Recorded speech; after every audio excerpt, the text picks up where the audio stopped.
Doy gracias a Dios desde mis mayores, con limpia conciencia, de que sin cesar me acuerdo de ti en mis oraciones noche y día, deseando verte al acordarme de tus lágrimas para llenarme de gozo, trayendo a la memoria la fe no fingida que hay en ti, la cual habitó primero en tu abuela Loida y en tu madre Eunice, y estoy seguro que en ti también, por lo cual te aconsejo que avives el fuego del don de Dios que está en ti por la imposición de mis manos, porque no nos ha dado Dios espíritu de cobardía, sino de poder, de amor y de dominio propio. Por tanto, no te avergüences de dar testimonio de nuestro Señor, ni de mí, preso suyo, sino participa de las aflicciones por el Evangelio, según el poder de Dios, quien nos salvó y llamó con mandamiento santo, no conforme a nuestras obras, sino según el propósito suyo y la gracia que nos fue dada en Cristo Jesús antes de los tiempos de los siglos. Un saludo fraternal para todos y cada uno de mis hermanos, amigos y cada uno de los oyentes que están allí y que el día de hoy tenemos la grata bendición de acercarnos a ustedes y tenemos el privilegio de compartirles la palabra del Señor. El texto que acabo de leer está en la segunda carta que el apóstol Pablo le escribe a Timoteo. Y en estas líneas que he leído, encontramos cómo el apóstol Pablo se refiere a Timoteo, se refiere a la fe de Timoteo, se refiere a el proceso que llevó a Timoteo a esa fe. Se refiere a cómo él, el apóstol Pablo, ha servido al Señor con limpia conciencia y cómo Timoteo en algún momento lloró deseando alegrar a Pablo. Dice Pablo que las lágrimas que él derramó, deseando alegrarle, deseando llenarle de gozo. Pero también en las palabras del apóstol Pablo, dirigidas por supuesto a Timoteo, le da un consejo. Y un consejo que pienso que hasta el día de hoy debe también llamarnos a nosotros la atención, debe hacernos un llamado también a nosotros. ¿Cuál es el consejo que le da el apóstol Pablo?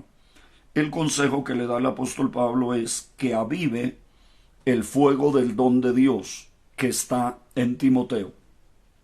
Concretamente le dice, por lo cual te aconsejo que avives el fuego del don de Dios que está en ti por la imposición de mis manos.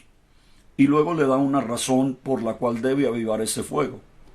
Y Pablo no le está diciendo que avive el fuego del Espíritu Santo, le está diciendo que avive el fuego del don de Dios que está en Timoteo.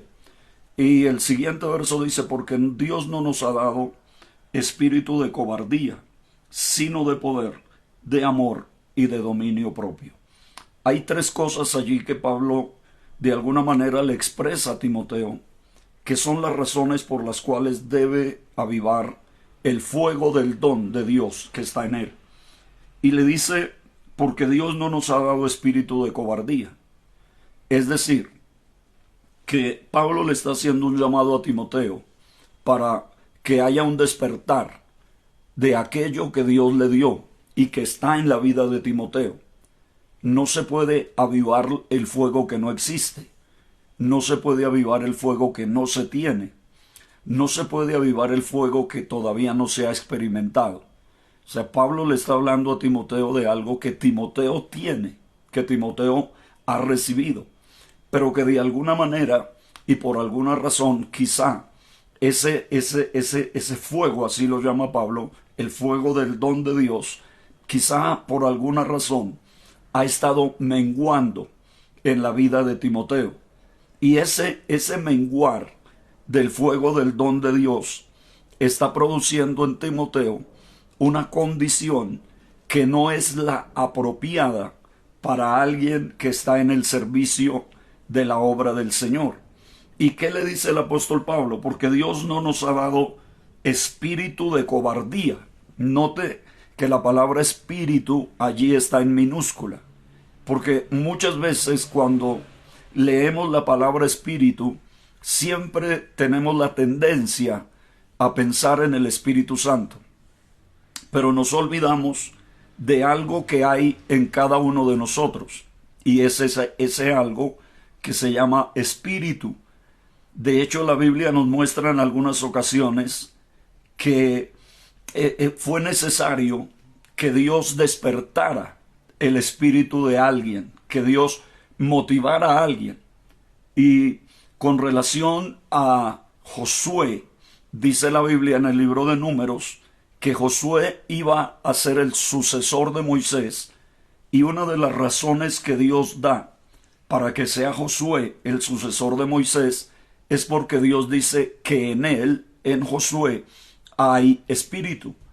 Y cuando uno se pone a analizar todo esto, pues uno se da cuenta que si hay algo que requiere la iglesia para servir al Señor, y que requiere a alguien para ser un instrumento en las manos de Dios, es precisamente tener espíritu, no estar muerto, no estar adormecido, no estar en una condición de dejación, sino más bien estar en una posición de actividad, de proyección, de crecimiento, de avance. De hecho, cuando uno analiza la iglesia, uno se da cuenta que el Señor no pensó en una estructura, sino que pensó más bien en un organismo vivo, no en algo que estaba cimentado en normas, que estaba cimentado en dogmas, en unas cuestiones estructurales, sino más bien en algo vivo que produjera vida y que llevara vida. Un organismo vivo, eso es lo que es la iglesia, y eso es lo que debe ser la iglesia. De tal manera que el apóstol Pablo le dice a Timoteo que avive el fuego del don de Dios que está en él. Y el siguiente verso dice, porque no nos ha dado Dios espíritu de cobardía. No se puede servir a Dios si no se tiene valor. El Señor le dice a Josué, mira que te mando que te esfuerces y seas valiente. Y es una tremenda declaración para una persona como Josué, que no era un joven, que no era un muchacho, que era ya una persona mayor.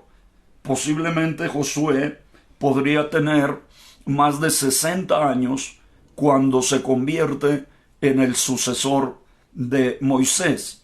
¿Por qué 60 años? Porque Josué fue contado de los hijos de Israel, de los que salieron de Egipto, de 20 años para arriba. Cuando Josué sale de Egipto, ya tenía más de 20 años. Y en el desierto estuvo 40 años. Y hasta donde sé de matemáticas, 40 más 20, suman 60. Así que nos encontramos ante no un muchacho, no un jovencito, sino que la Biblia nos habla de un hombre, de una persona que por 40 años sirvió a Moisés. De hecho, uno de los términos con los que se designa a Josué es servidor de Moisés. Y aunque en el libro de Éxodo, ahí en el Pentateuco, la Biblia dice que el joven Josué, servidor de Moisés, pues tenemos que entender que no se quedó joven todo el tiempo, como tampoco Samuel se quedó niño todo el tiempo. Si bien es cierto que de niño fue llevado al templo, también es cierto que la Biblia dice que ese niño crecía y era fortalecido y iba engrandeciéndose. Y la Biblia nos dice que el joven Samuel ministraba en el templo. No era el niño Samuel, era el joven Samuel el que ministraba en el templo cuando Dios le habló. Pero independientemente de todo eso, Dios le dice a Josué que se esfuerce y que sea valiente. Y no se lo dice como una petición, no se lo dice como un ruego, no se lo dice como una opción, es un mandato, es un imperativo. Mira que te mando que te esfuerces y que seas valiente. No temas, le dice Dios, y no desmayes, porque yo estaré contigo. Y una de las razones que nos debe mover a nosotros a dar pasos de valentía en momentos adversos es el saber que Dios está con nosotros, tener la convicción que Dios está con nosotros. Entonces pudiéramos decir que el enfriamiento del fuego del don de Dios que hay en una persona produce cobardía, nos lleva a la cobardía. En cuanto vamos menguando espiritualmente, vamos creciendo carnalmente. A ver, lo digo de otra manera. Cuando vamos menguando espiritualmente, vamos creciendo carnalmente. Si no hacemos morir por el Espíritu las obras de la carne, entonces las obras de la carne van a hacer morir el andar en el Espíritu. Pablo le dice entonces a Timoteo que le aconseja, y es un consejo que le da el apóstol Pablo a Timoteo. Timoteo, por lo que entendemos, no era un mundano. Timoteo, por lo que entendemos, no era un descarriado. Timoteo, por lo que entendemos, no era alguien que estaba lejos de Dios. Es más, Pablo le dice a Timoteo que ninguno tenga en poco su juventud, sino que sea ejemplo. Timoteo, hasta donde sabemos, es un hombre de Dios. Un hombre de Dios que en algún momento sintió o experimentó o vivió o podía en un futuro experimentar un decaimiento en su progreso espiritual. Todos nosotros sabemos que el que ha sido llamado a crecer, cuando deja de crecer, cuando se estanca, comienza a descender. Todo ser vivo, cuando se estanca, comienza su declive, comienza su descenso, comienza su periodo, su deterioro. Había antiguamente un cuadro que solían tenerlo en algunas casas, donde en un extremo había un niño recién nacido y al otro extremo había un anciano. Entre ese niño y ese anciano había una escalera que tenía unos peldaños de ascenso y que tenía otros peldaños de descenso. Lo que quería mostrar esa escalera era el proceso de la vida, que hay un tiempo para crecer, pero también hay un tiempo para descender. Cuando nosotros dejamos de crecer, empezamos a descender. Eso no tiene que ver con los años, eso no tiene que ver con las circunstancias, eso tiene que ver con la actitud de nuestra vida. El apóstol Pablo decía, aunque nuestro hombre exterior se va desgastando, el interior, no obstante, se renueva de día en día. Y la única manera de ser renovados es que seamos renovados no físicamente, no de afuera, sino de adentro. Cuando nosotros nos miramos al espejo, podemos ver el paso de los años. Si usted agarra su documento de identidad, pues podrá notar que los años han pasado, que el tiempo ha pasado. Si se mira al espejo, notará igual. Pero si usted mira dentro de usted, allá dentro de su ser, allá dentro de su corazón, allá en lo profundo de su alma, usted podrá notar si hay crecimiento o hay decrecimiento, si usted está avanzando o está retrocediendo, si usted está yendo hacia adelante o está yendo hacia atrás. Si a usted el Señor le puede decir, retén lo que tienes, o quizá el Señor le tenga que decir, pero tengo contra ti que has dejado tu primer amor.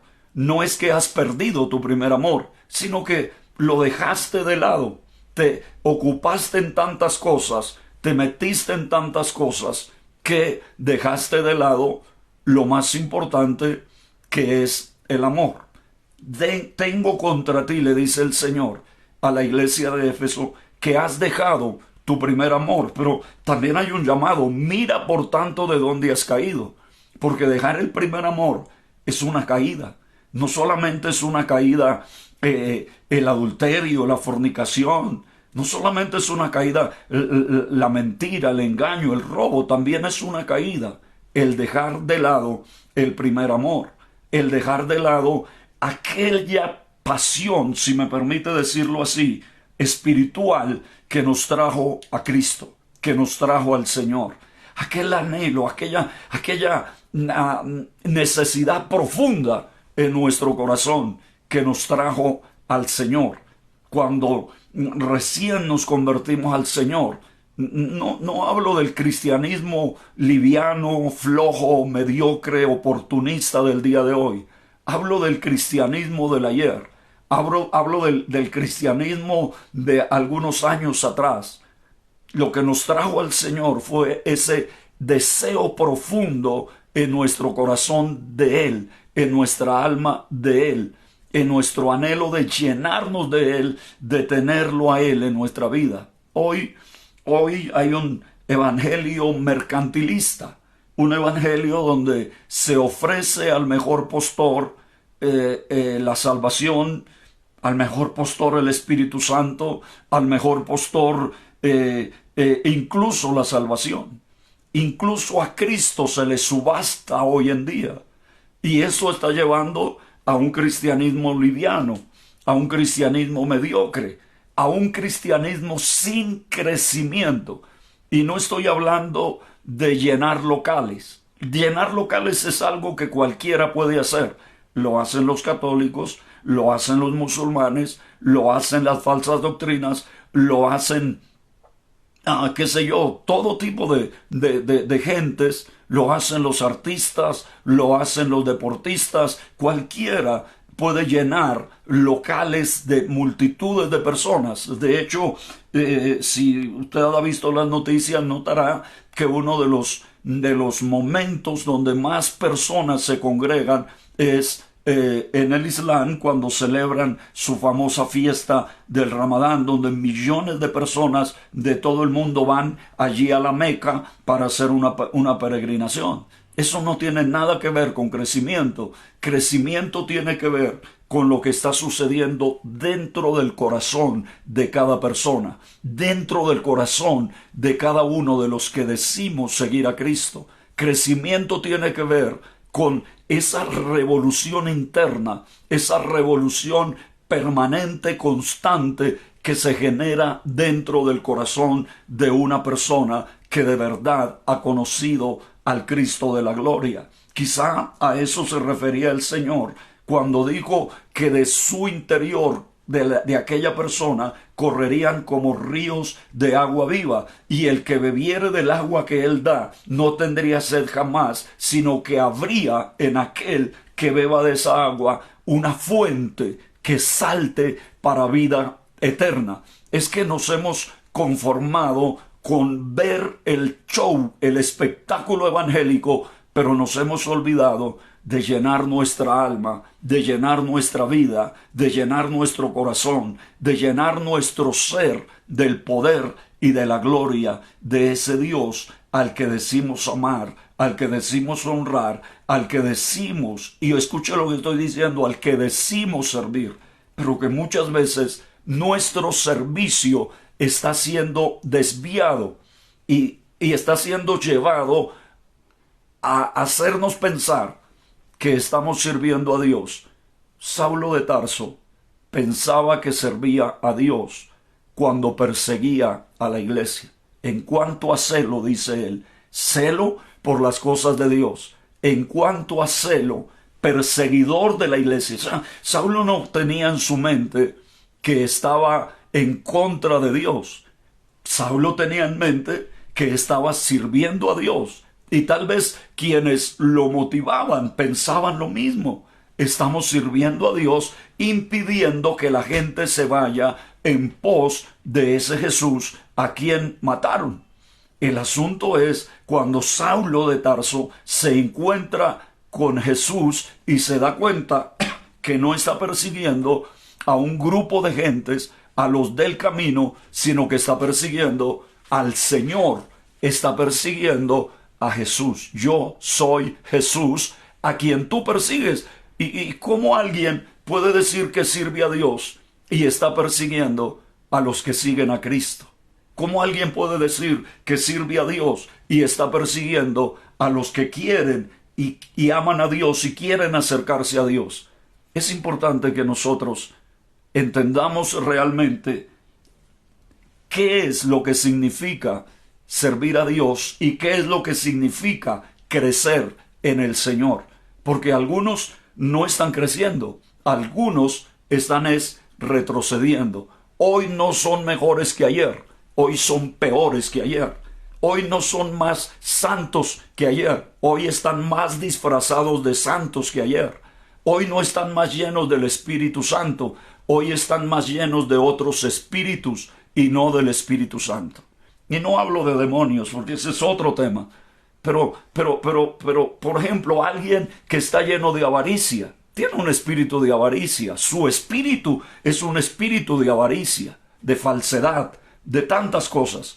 Pero seguiremos hablando en este espacio y en estos días acerca de la necesidad y los efectos de un avivamiento. Ese es nuestro tema, necesidad y efectos de un avivamiento. Si se siente interesado por este tema, le espero mañana. Tráigase un cafecito y nos lo tomamos juntos. Abra su Biblia y la estudiamos con la ayuda del Señor. Que Dios les bendiga, que Dios les guarde. Un feliz día para todos. Ánimo.